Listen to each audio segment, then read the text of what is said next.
Hey guys, welcome to The Bachelorette, the morning after. I'm Ashley I, and I'm here this week with Katie Morton, and we're talking about Cam and his nuggets, and Luke P and his Speedo, and his obnoxiousness. I really enjoyed last night's episode, and Ashley, I was texting you, emailing you about many things, including the nuggets. The nuggets. Honestly, he won me over a little bit more with the nuggets. Like, I thought he was super creepy, and like I can't with the A, B, C.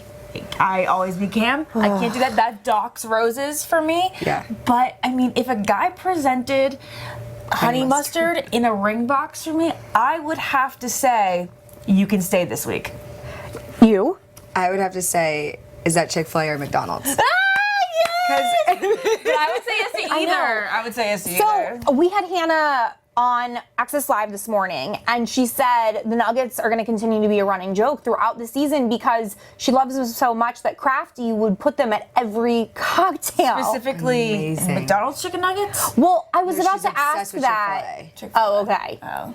Those I don't are know. smaller. There must not be one in the area. I know there's a McDonald's like right by the mansion. Oh, and those didn't look like they'd be Chick-fil-A nuggets on the ground. No, I was they like, those looked are McDonald's. crusty. This is hilarious. Let's not shame McDonald's nuggets. We will not. Okay. So yeah, always be Cam. I mean, he's just one of those guys that you keep on because he's going to bring drama, and it sounds like next week. That was unexpected from him. I also it's unexpected for him. I think he's been loving and craving the attention ever since tonight, like the after final rose. You're right.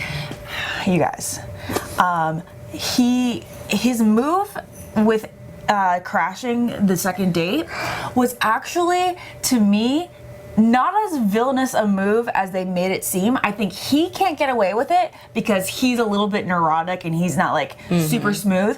If Luke had done that because she thinks that Luke can really like get away with everything, Can walk on water. She would have been beaming. She would have been like, "Oh my god, I cannot believe he saw me. That was so romantic. He was really being proactive and trying to." Like he was being bold and he was coming in, and when Cam came, she was like, "Yeah."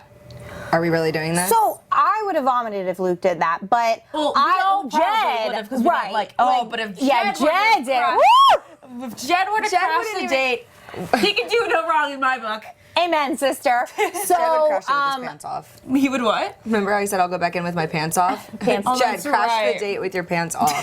Please. So you're right. I think it depends on who does it, and at least it was quick. At least it was with flowers. And at least he didn't have a date that week. If he had the first date and then he came for the second date, then that would have been a hard no.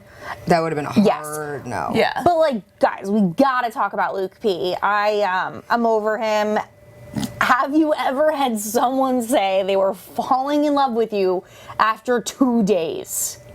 I got a couple comments that were like, Ashley, you were in love with Jared by then. And I was like, okay, first off, yes, I do believe that I was in love with Jared at first sight. However, you need to like give love at first sight time to prove itself. You know, to prove that it wasn't lust at first sight. And I also think that you would never say it. Even if you were feeling it, you would never say it. Could you imagine if you were on a second date in real life outside the Bachelor bubble and you're just like at a casual dinner, not even the second date, because this wasn't the second date. This was like the first date, and he'd only had 2 hours of time with her at the very maximum. So could you imagine being 2 hours into a dinner date? Run. Oh my gosh. Now that I'm putting that timeline together, flag, red flags. Yeah. But she seems So many. super into him with the makeout on the With the massage taking table. off the shirt, like, I was like, oh my god, this is getting hot and steamy, and then poor Jed.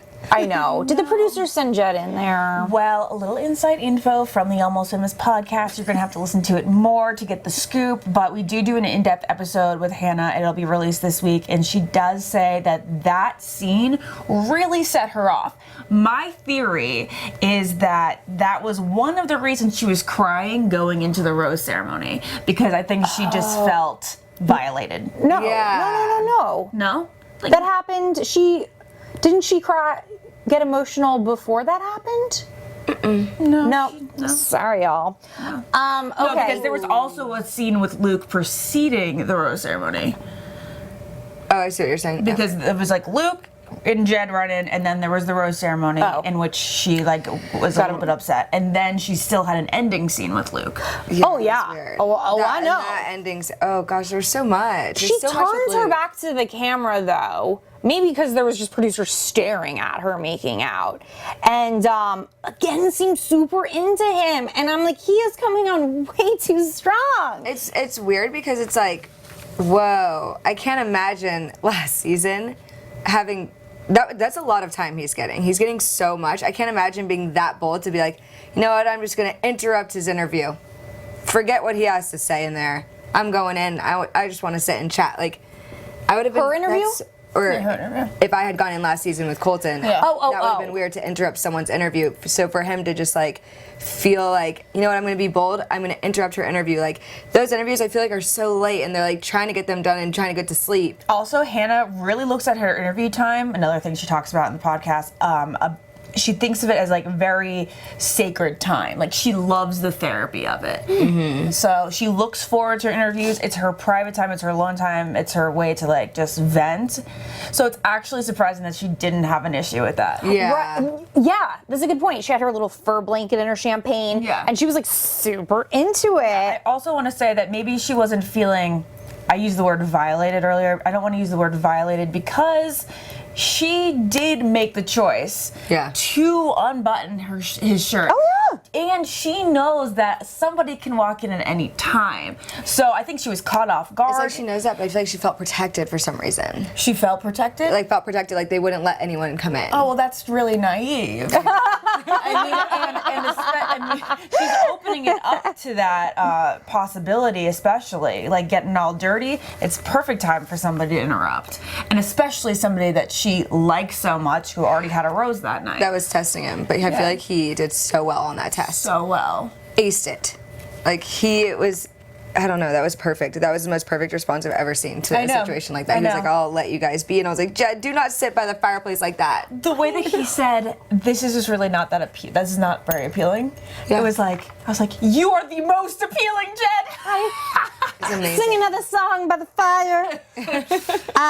But yeah, and he just like turns it into a joke. Like I should have walked back pantless, and he's definitely in the running for me. Are there other guys in the running for you? I like Jed. I also, Tyler C. I think I tweeted this last night. King of unfazed. Yeah, because he's like, bro. So Cam came in. I'm upset. I'm gonna go talk to him. Wait, you mean Tyler G? No, Tyler C. He's like, why can't I get this right? Tyler G went on the one-on-one. Yeah, Tyler G was on the C is one-on-one. like the hot. Oh, you're King right. of I'm sorry. unfazed. Like he's literally like, I'm pissed. He's the ultimate bro, though. I'm pissed. But he kind of seems high. I mean, but he's. I don't know. I think he's just so chill. It's like King of unfazed. Yeah. He'll do great in paradise if he doesn't win. Also, wait, I think Tyler, there was Tyler C, who was like unfazed during that date. But the other guy who I thought was a nice standout was Dustin, who got the rose. Yes, the nose ring. Nose ring. Super sweet, just like really nice demeanor. He's very calming for me. Another guy who stood out on the group dates was Mike, who was the only one to really call out Luke and be like, call him a dog. Dude, are you saying this?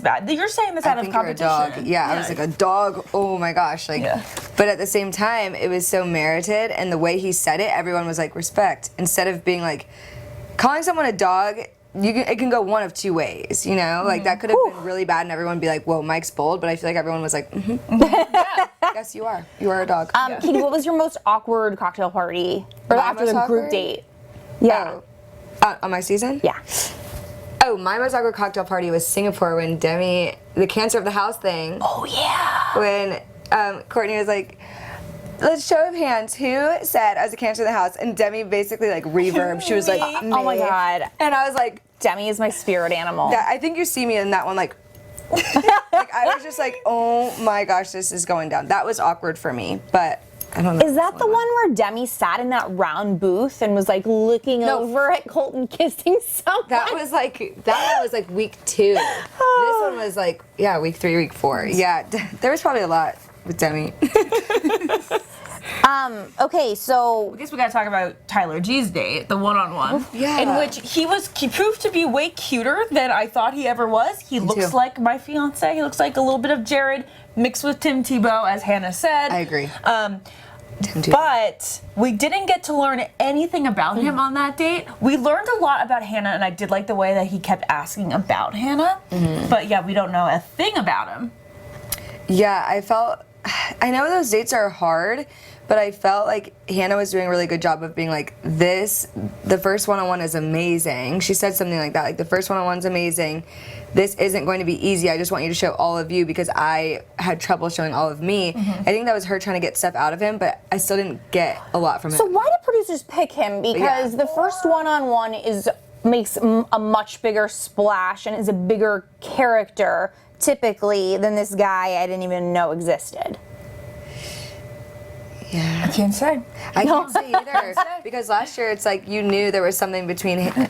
Yeah, Hannah got the first Hannah one. was going to You be a knew- big character. Yes, because as soon as she walked in, like it was a whole thing with her and Kaylin, so it wasn't a surprise that one of them got the one-on-one. But this guy did come out of nowhere for me too. That's I actually surprised. didn't have my eye on him at all. Yeah, I mean, well, let's give him credit. He probably revealed a lot about himself. We just didn't see it. Yeah, totally. Fair. So, kind of the last thing I think we should talk about is just that whole parade of Speedos in the Mr. Right competition. There's a little bit of a what's the word? Controversy? No, not a controversy. Well, yeah, perhaps controversy we can say. Could you imagine if they had girls do that? Like, it's a little bit like reverse sexist. I felt icky. Yeah, I mean, I thought it was funny, but I also am like, this is funny with guys, but if we did it with girls, it would seem very wrong. To be on the news the Yeah, next morning. Yeah. it would be. Yeah, if we did that with girls, I didn't even think about that. It would have been weird. Hope they told them to shave. John Paul Jones. John Paul Jones shined in that competition. On that unicycle though, even when he fell off the unicycle, I was like, let's go. Yeah, I know. Something about John Paul Jones. The best. The point, the sideways smile, he's killing it. He just like I know. did his Yeah, elastic great on his jawline. Speedo. He better be in paradise if he doesn't. There was Jonathan too. He spanked himself, didn't he? I don't know, but Jonathan had high socks. He wore high socks, and I loved that. Jed in the cowboy boots. Jed did a great job during the contest too. Luke, you know what? You could talk No about, talent. You could talk about how Luke's body is like all ripped and everything. I'd much prefer one of the other guys' bodies Same. to Luke. That looks like he doesn't leave the gym. That's just Yeah. It looks like he's a bodybuilder. yeah, it does. But about him replacing his talent with "I love you," I thought that in itself was disgusting. Revealing your feelings Not a is talent. It's not a talent. That is a cop out. Yeah, and you are cocky as hell to think that is a talent. Yeah, and it's so bizarre because I feel like, I mean, to each their own, but that's supposed to be an intimate moment, I thought. But then it's just like in front of all the other guys. It's in front of everyone. It's just weird to me. Yeah. It just gave me weird vibes, the whole thing. Yeah. No, it's stage whole 5 setup. clinger. That 48 hours is too fast, and he's all over her. But I think it's going to make excellent drama this season. Yeah. Excellent. Excellent drama. He will crumble. Yeah. You know this is not gonna last for him. He's not gonna be the light in Hannah's eyes for much longer. No.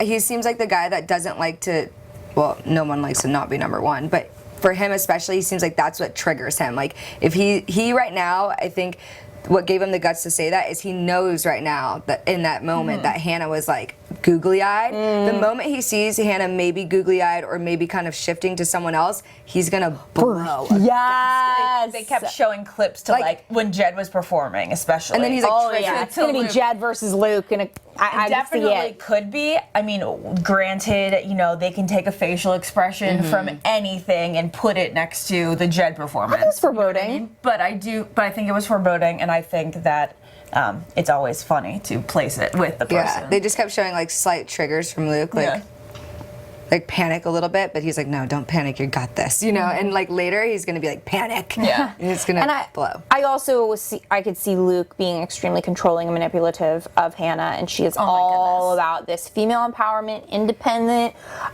girl boss lifestyle now, which I love. So wrapping up, I'm a little worried about her happiness. Just speaking She just to saw the her. press. She just saw her. And just speaking to the press and whatnot, like there is not a, I am so happy. It is a, yeah, I'm happy. I agree with you because when I interviewed her yesterday, I didn't feel like this glow around her like I expected. I personally think she's tired. Like when you're that exhausted, I mean, She didn't have a like break. I have narcolepsy. Like I am tired every single second of the day, and I try so hard to be happy sometimes when I am truly happy. But I think I try and put it on so that people understand that I'm happy when really I'm so tired, even though I'm happy. It's weird. Like so, I feel like when she's that exhausted, she probably is happy, but she's like. And this is the 16th interview I've been to, you know, like, know. and keep being happy, Hannah. And she's like, and just take a nap. Presumably, all she's had was okay. So they wrapped filming a week ago, Friday, yep. And then she went straight. She had like 3 days off, which presumably would be like the honeymoon. 3 days. So short. And then she didn't even go home. She went straight to New York to do press. So she actually has been nonstop since like the second week of March. Well, what also worries me is Chris Harrison telling me that he doesn't know if she's going to get her happily ever after and engaged like 2 weeks before production ended. So my antennas are up, but I'm so loving this season. I'm so excited for what's to come, and I know there's going to be a lot of drama. And think about how the Raw moments never usually get teased. The Cassie breakup, the Ari Becca breakup. Raw moments don't get teased, so I think there's going to be some. For sure. Whoa. You just sold me on that. I was like, and I'm watching. All right. Well, you guys, thank you so much for watching our morning after. I have a special something coming out on YouTube today. It's called What Now, and it is a docu-series about my life, Jared, Nick, Jade, and Tanner. After, you know, what we're doing today, we cover Jade's pregnancy, a pregnancy test I once took, our wedding, and much, much more. So check that out. It's on Kinetic Content's YouTube. Woo! Now. And Katie, we hope that's to see you in paradise. We hope. We're crossing our fingers. We shall see. Maybe. Woohoo! Yeah, we're good. She's gonna be there. Thanks, Bye, all. guys. Thank you. For all things Bachelorette, make sure to head over to Access Online. And if you like this video, make sure to hit like and subscribe. If you love that video, you're going to love everything on the Access YouTube channel. So hit the subscribe button. You can thank me later. Hit it.